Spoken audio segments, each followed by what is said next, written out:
Hello, আসসালামু আলাইকুম আপুরা ভাইয়ারা, সবাই কেমন আছেন? আশা করি যে যেখানে আছেন আলহামদুলিল্লাহ ভালো আছেন। সকালবেলা উঠে আজকে চলে যাচ্ছি। শরীরটা দিকে তো কয়েকদিন যাবৎ ভালো না আমার। প্রচণ্ড তলপেট ব্যথা, রাতে ঘুমাতে পারছি না। রাতের বেলা যখন ঘুমাতে যাই সারা রাত কিন্তু ঘুম আসে না, ছটফট করে। তো ছটপট ঘুম আসুক আর না আসুক, সকালবেলা উঠে কিন্তু সেই দায়িত্ব থাকে। নিজের মাথায় একটা মেয়ে মানুষের চিন্তা থাকে যে আমি যদি অসুস্থ হয়ে পড়ি, আমার বাচ্চা কাচ্চাকে কী দেখবে। অলওয়েজ মানে আমার মাথায় এটা কাজ করে, এই জন্য কাজ করে যে আমরা কিন্তু এইখানে মেয়েরা একা, আমার কোনো শ্বশুর শাশুড়ি মানে কেউ নাই, যেহেতু শ্বশুরবাড়ি 5 জন কেউ নাই যে আমি অসুস্থ হলে আমার বাচ্চাদেরকে তারা দেখবে, বা আমি 2 দিন বিছনায় পড়ে থাকলেও তাদেরকে খাওয়া দাওয়াটা ঠিক রাখতে হবে। তো এটা অলওয়েজ মাথায় সবসময় কাজ করে। তো অনেক সময় শরীর না চললেও মনের জোর দিয়ে কিন্তু চালাতে হয়। তো মানুষের মনের সাহসটা কিন্তু অনেক বড় একটা সাহস। অনেক সময় দেখবেন যে আপনার শরীর চলে না, কিন্তু মনের জোরে আপনি অনেক দূর চলে যেতে পারেন। তো আমি সকালবেলা উঠে ডাক্তারের কাছে আসছি, ডাক্তার এখনও আসেনি। তো ওনাকে ফোন দিয়েছে, তো উনি বলেছে অন দ্য ওয়েতে, রাস্তায় আছে, আসতে কিছুক্ষণ সময় লাগবে। তো আমি ওয়েট করছি আর কি। চিন্তা করছিলাম আবার সিরিয়াস যাতে তেমন কিছু না হয় আর কি। কয়েকদিন যাবতীয় পেটে ব্যথা ব্যথা, তো সহ্য করতে পারছিলাম না, তার জন্যই চলে আসলাম ডাক্তারের কাছে। তার উপরে আমার আবার দিকে তো কয়েকদিন যাবৎ হলো তল পেট থেকে তো ব্যথা আছে, দাঁতে ব্যথা। আর দাঁতের ব্যথা, কানের ব্যথা, পেটে ব্যথা, এগুলো কিন্তু আসলে সহ্য করা যায় না। কারণ এইগুলো কতক্ষণ, কারণ ব্রেনের সাথে 3টা জিনিসই কিন্তু, কান, দাঁত, হ্যাঁ, মাথা ব্যথা, এগুলো আপনার একই সাথে কাজ করে। দেখবেন দাঁতে ব্যথা হলে আপনার মাথা ব্যথা হচ্ছে, মানে যখন কানে ব্যথা হয় তখনই কিন্তু মাথা ব্যথা হচ্ছে। তো আমার এখানে দাঁতের চিকিৎসা মনে হয় করা হবে না, কারণ আমি দাঁতের ডাক্তারের কাছে গিয়েছিলাম। তো ওইখানে এত প্রাইস, ইটালিতে দাঁতের ডাক্তারের খরচ অনেক, যেটা আসলে বাংলাদেশে আমি আসা যাওয়া করে প্লেন ভাড়া দিয়ে যদি একা যাই, তাহলে আমি অর্ধেক টাকা দিয়ে দাঁত সবগুলো নতুন করে চলে আসতে পারবো। কারণ কিছুদিন আগে আমার দাঁতের ব্যথা সহ্য না করতে পারে একটা দাঁত আমি ফেলে দিয়েছি। ওই দাঁতটা ফেলে দিতে আমাকে এখানে 150 ইউরো লেগেছে, যেটা বাংলাদেশে প্রায় 15,000 টাকা। আর পাশে যে দাঁতটা, সেটাকে ওরা বলেছে 2টা দাঁত রুট ক্লিন করে ওরা ফিলিং করে দিবে, তার জন্য 1100 ইউরো চেয়েছে, যেটা বাংলাদেশের টাকা 1,10,000 টাকা। তো এত টাকা দিয়ে তো আপনি দাঁতের চিকিৎসা চিন্তা করতে পারেন। তো আসলে বিদেশ জীবনে যেমন আয়, সব কিছুতেই কিন্তু তেমন খরচ ব্যয়। তো আমি অবশ্য বাসায় এসে মেয়েকে সকালবেলা যখন ডাক্তারের কাছে গিয়েছিলাম, ওকে সাথে নিইনি, ওকে বাসায় আমি রেখে গিয়েছিলাম। কারণ আমার মেয়েটা ছোট হলো, মাশাআল্লাহ অনেক ম্যাচিউরড, ও বুঝে। ওকে যখন কোনো কথা আমি বুঝিয়ে বলি যে মা একটু ডাক্তারের কাছে যাচ্ছি, ঠিক আছে মা, তোমার পেটে ব্যথা, তোমাকে ডাক্তার ইঞ্জেকশন দেবে, যাও। তো বাসায় ঘুমাচ্ছিল, আমরা এসে দেখি যে ও আমার মোবাইলটা রেখে গিয়েছিলাম বাসায়। তো আসার পরে দেখলাম যে ও মোবাইলে বসে বসে একা একা নিজের বসে বসে ছবি তুলতেছে বালির সামনে রেখে। তো আমি বললাম কী করছো? মা আমি আমার অনেক সুন্দর করে অনেকগুলো ছবি তুলেছি। আমি বললাম ও আচ্ছা। তো বাসায় এসে পরে মেয়েকে সকালবেলা নাস্তা টাস্তা করিয়ে, ছেলেকে খাওয়া দাওয়া করিয়ে আমি একটু দুপুর টাইমে বের হয়ে গেলাম। ঠান্ডার কারণে আসলে বিকালবেলা বের হতে গেলে দেখা যায় সন্ধ্যা, এখন দিনটা যেহেতু অনেক ছোট, রাতটা বড়, তাই আর দেখা যায় দুপুরের পরে কিন্তু রৌদ্রটা তেমন একটা থাকে না, মানে ঠান্ডার কারণে। তো আমার হাজব্যান্ডে সবসময় এখানে আসলেও আগে এসে বাসের যে টাইমটা দেখে আসে, যে লাস্ট বাস কখন। তো আমরা সামনে যে শপটা, সেটাতে এখন ঢুকবো একটু। আমি আসছি বাজারে, বাট আমি বললাম যে চলো এই শপটাতে একটু ঘুরে আসি। তো দিকে তো কয়েকদিন যাবত আমার হাজব্যান্ডও খুব অসুস্থ, যার কারণে ও একটু ছুটি নিয়েছে, বাসায় আছে 1 সপ্তাহ যাবত। ওর হাতে প্রচণ্ড ব্যথা, ছেলে মানুষের কি যে আমরা মেয়েরা তো সবসময় মেয়েদের ধৈর্য সহ্য বা স্যাক্রিফাইসের কথাটা কিন্তু বলি, কিন্তু ছেলেরাও কিন্তু অনেক সময় আমাদের মেয়েদের জন্য, ছেলে মেয়েদের জন্য অনেক কিছু স্যাক্রিফাইস করে। তাদের ভালো লাগা মন্দ লাগাটা কিন্তু আমরা যেরকম অনেক সময় প্রকাশ করতে পারি না, তারাও কিন্তু পারে না। এটা এই জন্য বললাম যে আমার হাজব্যান্ডের দিকে তো কয়েকদিন যাবত ওর হাতে প্রচণ্ড ব্যথা, তা আমি বলছি কাজে যাওয়ার দরকার নেই, তো ও বলছে না গেলে তো বেতন কম আসবে, আমার উপরে তো দায়িত্ব, তুমি সেটা বুঝবে না। তো আমি কিছুক্ষণ চুপ থেকে একটু চিন্তা করলাম যে আসলে দায়িত্ব কিন্তু অনেক বড় একটা জিনিস। হ্যাঁ, দায়িত্ব যার কাঁধে থাকে সেই জিনিসটা বুঝে।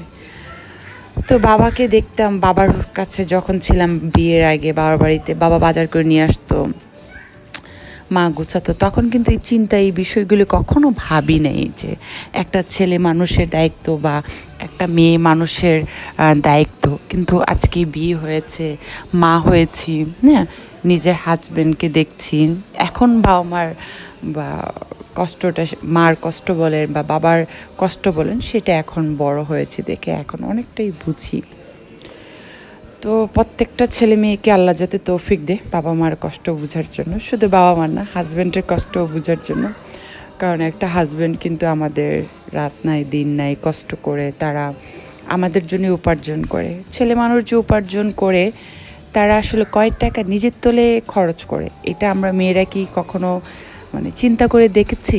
সবাপদেরকে বলবো, আমার মা একটা কথা বলতো, যে গরু দুধ দেয় তার 2টা লাত্তি খাওয়া ভালো। তো যে হাজব্যান্ডের কথাটা কোনো আপু মনে কষ্ট নেবেন না, যে আপুরা অনেক সময় হাজব্যান্ডের কোনো কথা কষ্ট পান, তারা এইভাবে চিন্তা করবেন যে সে তো সারাদিন রাত নাই দিন নাই পরিশ্রম করে উপার্জন করে, কিন্তু আমাকে আমার ছেলে মেয়ের জন্যই করছে। অনেক সময় পুরুষ মানুষ দেখা যায় যে অনেক টেনশনের কারণে 2টা কথা কিন্তু বাইরে প্রকাশ করতে পারে না। হ্যাঁ, হয়তো বা ঘরের বউর সাথে 2টা কথা রাগ অভিমান নিয়ে বলে ফেলে। তো আমরা যদি একটু ধৈর্য ধরে তাদের কথাটা সাময়িকের জন্য বোঝার চেষ্টা করি, শুনে মানিয়ে যাই, সুখটা কিন্তু আমাদের সংসারেই আসবে, আমরাই কিন্তু শান্তিটা পাবো। কারণ আমরা মেয়েরা সবসময় আমাদের ত্যাগ স্বীকার ধৈর্য সহ্যটা নিয়ে আমরা বলি, কিন্তু ছেলেদের ত্যাগ যে ওরা স্বীকার করে সেটাই তো আমরা মানতে রাজি না অনেক সময়। তো হাজব্যান্ডটা যদি কখনো 2টা কথা বলে ফেলে রাগে অভিমানে, হ্যাঁ, কেউ না, আমি কিন্তু একটা সময় মনে করতাম যখন দেশে ছিলাম তখন আমার হাজব্যান্ডের সাথে আমি বলবো না যে আমার হাজব্যান্ডের সাথে আমার কথা কাটাকাটি হয়নি বা রাগারাগি হয়নি, অনেক হয়েছে। দূরে থাকলে, দূরত্বটা বাড়লে তখন দেখবেন যে রাগ অভিমানটা কিন্তু আরও বেশি থাকে। কারণ আমাদের বিয়ের পর একসাথে থাকতে গেলে একজন আরেকজনকে বোঝা যায়, হ্যাঁ, কিন্তু দূরে থাকলে কিন্তু সেটা আপনি বুঝতে পারবেন না, অভিমানটা বেশি থাকে। তো আমি যখন দেশে ছিলাম আমার হাজব্যান্ডের সাথে আমার অনেক ঝগড়াঝাটি হতো, ফোন করলেই তো রাগারাগি হতো। এমনও মাসকে মাস গিয়েছে যে আমি 1-2 সপ্তাহ ফোন বন্ধ করে রেখেছি যাতে ওর সাথে কথা না বলতে হয়। হ্যাঁ, কষ্ট পেতাম, কিন্তু রাগ জিদটা আমাদের মেয়েদের কিন্তু জিদ বেশি। তো আমার বাবা বলতো মেয়ে মানুষের জিদ ভালো না, মেয়ে মানুষের জিদ করলে ওইখানে ক্ষতিই হয়। তো সবসময় বলতো মা জিদ করবা না, ছেলেরা জিদ করুক কিন্তু মেয়েরা ত্যাগ স্বীকার করবা। তো এটাই মনে হয় সত্য, মেয়ে মানুষের রাগের কারণে অনেক সংসার ভেঙে যায়। একটা সংসার ভাঙা খুব সহজ, কিন্তু একটা সংসার গড়িয়ে গড়ানো, এই 3টা জিনিস মিলিয়ে একটা সংসারকে তৈরি করা, এটা কিন্তু অনেক কষ্টের, একটা ধৈর্যের একটা ব্যাপার। আমি যখন শুনি যে অনেকের বিয়ের 20 বছর 25 বছর, আমি চিন্তা করি এতটা দিন ওরা কিভাবে কাটালো। আসলে টক জাল মিষ্টির মতন, ভালোবাসা রাগ অভিমান মিলিয়ে কিন্তু জীবনটা চলে যায়। কেউ বলতে পারবে না যে আমি 20 বছর কাটিয়েছি, আমার কখনো ঝগড়া হয়নি, আমার কখনো রাগ হয়নি। এটা যদি কেউ বলে থাকে তাহলে মিথ্যে। আর হাজব্যান্ডগুলোও উচিত প্রত্যেকটা মেয়েকেও বোঝা, কারণ আমরা মেয়েরা এই যে আমরা আজকে বিদেশ, হ্যাঁ, একা একা সংসার করছি, আমরা কিন্তু চাইলেও দুইটা কথা ভালো মন্দ মানে কারোর সাথে শেয়ার করতে পারি না। দুইটা মনের ভালো মন্দ কথা থাকে না, যে মেয়ে মানুষ একসাথে বসলে অনেক গল্প স্বল্প হয়। কিন্তু আমরা যারা বিদেশ আছি তারা কিন্তু এক ঘরের মতন আবদ্ধ একটা জীবনযাপন করছি, হাজব্যান্ড স্বামী সংসার নিয়ে। যেহেতু হাজব্যান্ড সারাদিন কাজ করে আসে, অনেক সময় পরিশ্রম করে এসে দুইটা ভালো কথা বলার হয়তো বা সে টায়ার্ড থাকে, খাওয়া দাওয়া করার পরে ঘুমিয়ে পড়ে। আমার মাঝে মাঝে ইচ্ছা করে যে আমি আমার হাজব্যান্ডের সাথে একটু মুভি দেখি, হ্যাঁ, একটু গল্প করি। তো আসলে সারাদিন পরিশ্রম করে এসে না ওই এনার্জিটা থাকে না। তো শনিবার রোববার ও মাঝে মাঝে চেষ্টা করে, যদি ওর টেনশন না থাকে, কারণ আমরা যারা মধ্যবিত্ত চাকরিজীবী তাদের একটা হিসাব নিকাশ থাকে, তো ওদের প্রতি মাসে একটা হলে কিন্তু আরেকটা হয় না। তা আমার হাজব্যান্ড অলওয়েজ চিন্তা করে যে আল্লাহ, একটা হলে তো আরেকটা হয় না, একটা চাহিদা পূর্ণ করতে পারলে আরেকটা ছেলে মেয়ের পারি না। তা আমি বলি এটাই সুখ, এটাই শান্তি। তো ও বলে যে তুমি তো দেখে আসছো, দেশে ছিলা তার জন্য, বাট আমি তো বিদেশ আজকে এক যুগ পার করে ফেলতেছি, তা আমার কাছে খারাপ লাগে।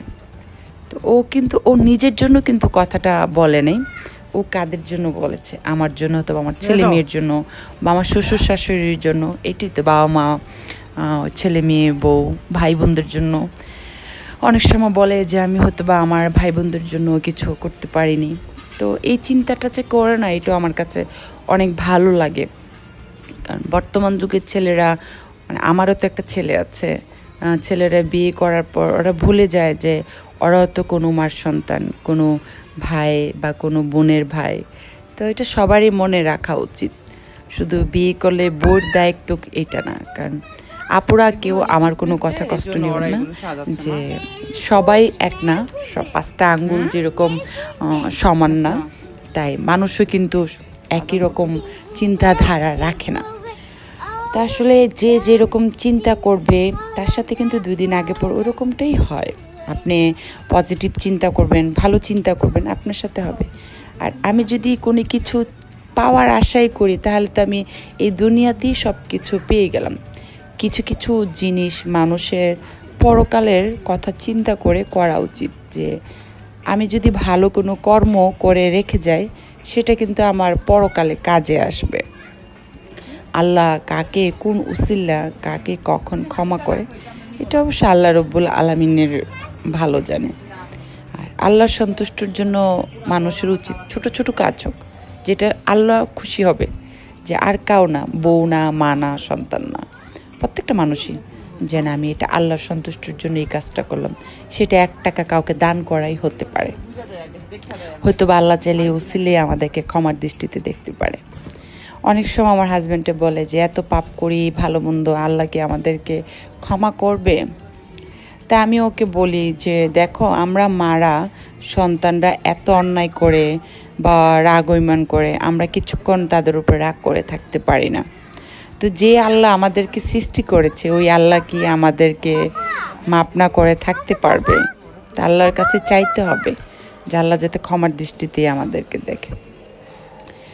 তো এই সবটা চাইনিজ শপ। আর চাইনিজ শপগুলো বাংলাদেশে থাকতে কিন্তু আমরা চাইনিজ শপ বলতে অনেক কিছু মনে করতাম, কিন্তু এখন যেহেতু ইউরোপানটি চলে আসছে, এখন আমার এই সবগুলো মার্কেটিং রাফ ইউজের জন্য ঠিক আছে, বাট আমার মতে কিছু তফাৎ। আমি এত অল্প প্রাইজের, মানে অল্প টাকার জন্য আমি প্রাইসটার জন্য কেন আমি একটা ভালো ব্র্যান্ডের কাপড় ইউজ করব না, বা ভালো ব্র্যান্ডের জুতা ইউজ করবো না। অলওয়েজ এটা চিন্তা করি যে 10টা না পরে একটা পরবো, ভালোটা পরার চেষ্টা করব। কারণ আপনার নজরটা যত উপরে থাকবে, আপনার কিন্তু চাওয়া পাওয়াটাও কিন্তু ওইভাবেই আল্লাহ পূর্ণ করবে। এটা আমার থিওরি, কারণ আমার জীবনে আমি আজ পর্যন্ত যা চেয়েছি আল্লাহ রব্বুল আলামিনের রহমতে আল্লাহ আমাকে সবই দিয়েছে, 2 দিন আগে বা 2 দিন পরে। তো ধৈর্যকারীকে কিন্তু আল্লাহ অনেক পছন্দ করে। তা আমরা মেয়েরা সবাই চেষ্টা করব যাতে জীবনে ধৈর্য ধরতে। এই যে আমার হাজব্যান্ডে এক সময় ওর কাছে অনেক কিছু চাইলে ও আমাকে বলে যে এই মাসে পারবো না, বা এখন না, পরে। তা আমি ওইটাকে মনেও করিয়ে দেই না। অনেক সময় নিজেরটা ভাবি যে ওকে বলছে, ও যদি পারতো না দিয়ে কি থাকতো? অবশ্যই না। কারণ ও তো উপার্জন করে, ও নিজের জন্য কয়টা জুতা বা কয়টা জামা কাপড় কিনে, সবই তো আমাদের জন্য করে।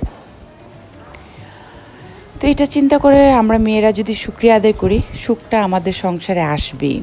আর রাগ অভিমান সবার সংসারেই চলে। তো রাগ অভিমান দিয়ে কখনো মানে স্বামীর সংসার ত্যাগ করার চিন্তাটা না মাথায় আনাটা উচিত না। কারণ আমি যদি আনি একদিন শয়তান, কিন্তু একদিন আমার বাসুরকে আমি বলছিলাম যে ভাইয়া আপনার ভাই আমার সাথে এটা এরকম এরকম, তখন বলছে যে এরকম বললো না, এরকম বলতে বলতে একদিন সত্যি সত্যি শয়তানি উস্কানি দিয়ে এরকম কিছু একটা করিয়ে ফেলবে। মানে আমি বলছিলাম যে আমি সংসার করব না, তা আসলে কিন্তু সত্য এরকমই কিন্তু হয়। শয়তান তো আমাদের গায়ের পশমে পশমে থাকে। তো আমাদের নিজেদেরকে এর জন্য মাইন্ডটাকে শক্তি রেখে সেট আপ করতে হবে যে না, আর যাই হোক সংসারটা আমার, এটাকে আমার ভালো লাগার মন্দ লাগা আমার এখানেই জীবনটা কাটিয়ে দিতে হবে। তো এই দিকে রাতের বেলা আমার ছেলের অবশ্য পাম্পাসও শেষ, তো ওর জন্য একটা পাম্পাস নিতে আসলাম। ছেলে দেখি যে অনেক দুষ্টামি করতেছে, আর মেয়ে তো বাইরে গেলে অনেক খুশি, যেহেতু একটু বড় হয়েছে। ওর বাবা থাকলেও বাবার সাথে অনেক বাইরে যেতে চায়। তাই আমি শপের থেকে বাচ্চা কাচ্চার জন্য আর আমার বাসার জন্য, আমার জন্য অবশ্য নিয়ে আসলাম বাটারটা, আর এই চিজটা নিয়ে আসলাম ছেলে মেয়ে পাস্তায় দেওয়ার জন্য। বুস্টারটা সকালবেলা ইদারিং আমার হাজব্যান্ডে পাউরুটি দিয়ে কাজের জায়গায় একটু মেয়োনিজ দিয়ে দিলে দেখা যায় ও দুপুর টাইমে লাঞ্চের টাইমে হয়তো বা খেয়ে নিল। আসলে ওকে বলি যে ওইখানে কোনো কিছু কিনে খেতে পারো না, তো ওই যে অপচয় করে না, ওইটাও হিসাব করে চলে, চিন্তা করে সংসারে যদি 1 টাকা সেভ করি ওইটা তো সংসারে হয়তো বা বৌজিপুতের একটা চাহিদা পূর্ণ করতে পারবো।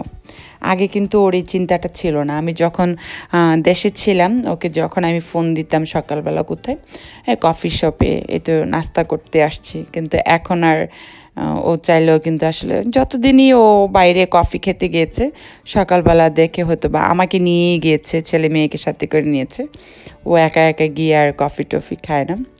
তো এটা আমি একটা ভাবির বাসায় গিয়েছিলাম, ওদের বাসা মানে খাওয়ার পর আমার কাছে খুব ভালো লাগলো। তো আমার হাজব্যান্ড এখানে দেখলাম প্রাইসটা কম, এর জন্য 2 প্যাকেট নিয়ে আসলো। অনেকগুলো শপে একই জিনিস প্রাইস থাকে বেশি, আবার অনেকগুলো শপে দেখলাম যে প্রাইস কম। আর বাচ্চাদের খাবারগুলোও দেখলাম এই শপে অনেক কমই আছে। তা আমি এসে তাড়াহুড়ো করে রান্নাবান্না না করে পাস্তা, বকুলি, তারপর ওই যে যা নিয়ে আসলাম ওইটা দিয়ে একটা ডিশ বানিয়ে ফেললাম। এটা এখন খেয়ে ফেলে হাজব্যান্ড ওয়াইফের আলহামদুলিল্লাহ পেট ভরে যাবে, ভারী খাবার আর লাগবে না। কারণ হুটহাট করে অনেক সময় পাস্তাটা থাকলে যেটা হয় কি, আপনি রান্না করতে ভালো লাগছে না, আপনি এটা খেয়ে নিলেন।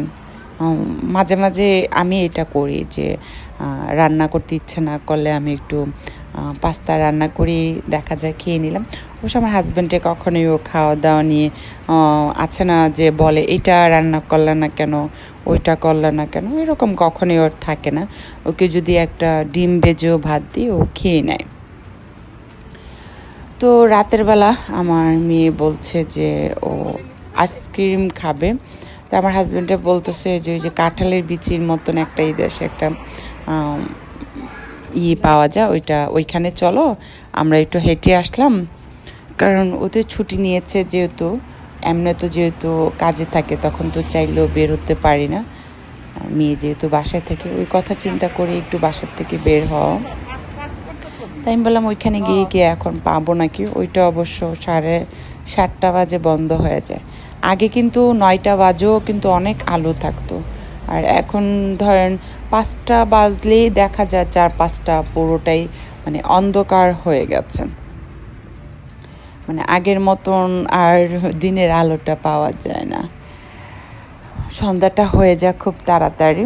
তাও ইদারিং সন্ধ্যার পর আমার সময়টা কাটে না, দেখা যায় সারাদিনে সকালবেলা কাজগুলো করে ফেলে, সন্ধ্যার পর দেখা যায় ছেলে টিভি দেখে, মেয়ে মোবাইলে কার্টুন দেখছে, তখন আমি একা একা মানে আমার সময়টা কাটে না। তখন ভাবি যে দেশে থাকলে হয়তো বা ছেলে মেয়েকে শ্বশুর শাশুড়িরা দাদা দাদির সাথে খেলা করতো, আমি না হয় আমার মতন করে একটু সময় কাটাতে পারতাম, মানে টিভি দেখতে পারতাম, বা থাকে না শাশুড়িকে নিয়ে 1 কাপ চা খাওয়া, গল্প করা, শ্বশুরের সাথে ভালো মন্দ একটা কথা বলা। তো এই জিনিসগুলো অনেক মিস করি আর ভাবি যে কবে দেশে যাব আর কি। তো রাতের বেলা যখন পার্কের ভিতরে হাঁটছি তো দেখছি যে ওরা মানে অনেক দূরাচ্ছে। তা আমার এই শীতকালে রাতের বেলা তো আমি আমার হাজব্যান্ডকে বলতেছিলাম যে ওদের গায়ে তো কিছুই নাই, ওরা মানে এত স্লিম, মানে তারপর ওরা ফিটনেস ঠিক রাখার জন্য ওরা কত চেষ্টা। আর আমরা মানে বাঙালিরা আমি বলি যে খাবো না যখন বলি দেখা যায় এক সপ্তাহ হয়তো বা একটু খেলাম না, একটু ডায়েট করলাম, পরের সপ্তাহ এমনভাবে ভাত মাছ তরকারি মানে সব কিছু ভ্যারাইটিস। আমরা বাঙালিরা কিন্তু দেখা গেল যে বিদেশিরা কিন্তু মশলাযুক্ত খাবারগুলো ওরা খুব কম খায়, আর ওরা তো অলিভ অয়েলটাই ইউজ করে, আর আমরা তো সয়াবিন তেল যেটাতে প্রচুর পরিমাণ ফ্যাট। তো আমরা যেরকম খাই এরকম কিন্তু ওরা খায় না। তা ওই কাঁঠালের বিচির দোকানটা আর কি বন্ধ পেলাম, ওইটা বন্ধ হয়ে গেল। তো আমার মেয়েকে বললাম যে সামনে একটা পিজার শপ ছিল যে তোমাকে ওটাতে পিস পিস করে বিক্রি করে ওই দোকানটায়। তাই আমি বললাম যে তুমি কি একটা পিজা খাবা? তো বললো যে না খাবে না। তো ওকে বললাম যে আচ্ছা তাহলে তুমি আইসক্রিম খাবা? তোর বাবা বললো যে আচ্ছা তাহলে দুইটা নিই। তা আমি জানি যে আইসক্রিম নিবে আমার মেয়ে, কিন্তু মানে আইসক্রিম খায়, ওর একটা পছন্দের আইসক্রিম আছে। আদারওয়াইজ এই কাপ আইসক্রিমটা দেখা যায় যে আমি জোর করে যদি ওকে খাওয়াচ্ছি তাহলে হয়তো বা ও খায়। আচ্ছা না যে নিজের থেকে দিব ওর খাবো, ওইটা না। তো আইসক্রিম একটা নিলাম আর ও একটা জুস নিল, জুসটা খেয়ে ফেললাম। আইসক্রিমটা আমার আর আমার হাজব্যান্ডেরই মানে খেতে হলো। তো এই দিক দিয়ে হেঁটে হেঁটে বাসার দিকে চলে যাচ্ছিলাম। তো এইখানে দেখলাম যে এই শপটাতে আমার আগে কখনো ঢোকা হয়নি, আমার হাজব্যান্ডটা আসছে। তা আমি বললাম যে চলো একটু ঘুরে দেখে যাই। তো বলতেছে এখন তো আর কোনো কিছু নিব না, অযথা ঢুকবো কেন। আমি কি একটা জিনিস ঢুকলে একটা সব ঘুরলে এইটার একটা আইডিয়া হলো। আর বাসার কাছাকাছি অনেক সময় তুমি না থাকলে দেখা গেল যে ছেলে মেয়েকে নিয়ে আমি এসে আমার প্রয়োজনীয় একটা জিনিস একটু বাসা থেকে একটু মোটামুটি দূরেই, তো এখান থেকে নিয়ে যেতে পারবো। তো দেখলাম যে এখানে চার কফির মেশিনটা আছে। তা আমি বললাম যে দাঁড়াও আমার জন্য একটা চা পাওয়া যায়, তাও বাংলাদেশের টাকা 60 টাকা পড়ে। হয়তো বাংলাদেশে আপনি এক কাপ রং চা খেতে গেলে কত 5 টাকা, ভালো করে খেতে গেলে 10 টাকা, কিন্তু ওই চাটাই এখানে 60 টাকা। তাহলে টাকার কোনো মূল্য আছে বলেন? তো যাই হোক আপুরা ভাইয়েরা সবাই ভালো থাকবেন। আমি এখন চা খেয়ে বাসার উদ্দেশ্যে আবার রওনা দেব। আল্লাহ হাফেজ।